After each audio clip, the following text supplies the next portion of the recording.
Not a bad time now that we're through the holidays to reset and get back to a healthier lifestyle. News Channel 9's Jeff Kulikowski tells us about one way to do that, not a diet that goes beyond just what we eat.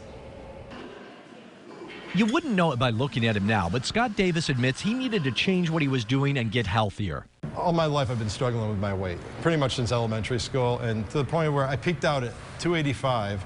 But it wasn't really until he started working for CoreLife Eatery that he really found a way to start losing that weight.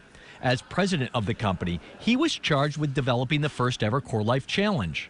And I realized intermittent fasting was powerful. And I was only one breakfast sandwich away from that a day, right? So when I made that change, I dropped another 20 pounds. And I started adding weightlifting to that and strength training. And just that, along with the continued evolution of my diet to where it's very clean.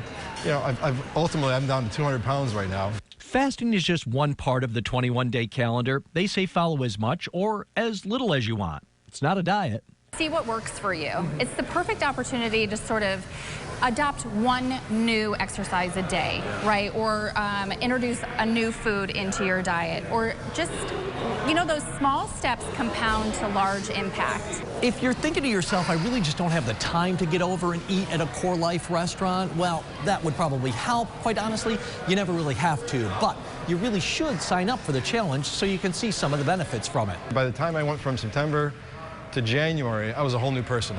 They say the beauty of the challenge is that you can be like Scott or just find whatever is the right amount of a healthier version of you. Jeff Kulikowski, News Channel 9.